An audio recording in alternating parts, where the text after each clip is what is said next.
definition, or official designation is folk arts. And then if you look at folk arts, these are things that all communities around the world, they all have their folk arts.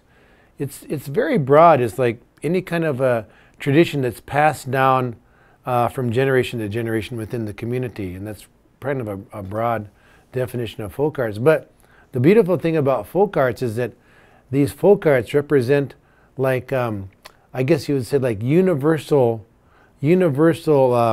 signs or indicators or expressions of the nobility of the human spirit.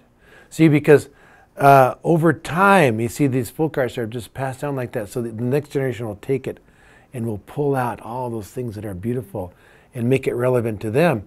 And so it becomes refined over time. And so that these folk arts have universal currency. Universal currency.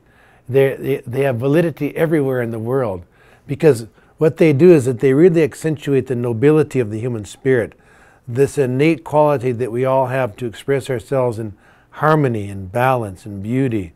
And so these things that I do, those are just folk arts, you see. I didn't make it up.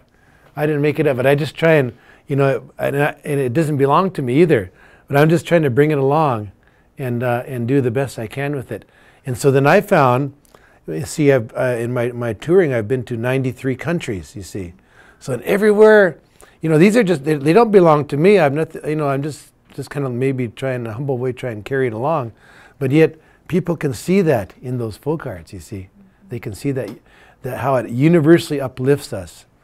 And so I think this, you know, here in South Dakota, we have such an abundance of these traditions that are so beautiful all over the world. Just like I've been going over to China through the State Department and to Indonesian places, and again this spring I'll be going over there again. So we just go to the minority areas in China, and it never fails. You know, they appreciate that, and then they have the same thing. So it's really a beautiful way to share the riches of the human spirit, the human heritage.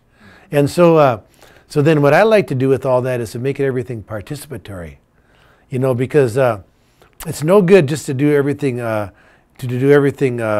what they call it, vicariously, because you see that just reinforces this thing where, you know, like we exist and everything else is foreign or extrinsic to us.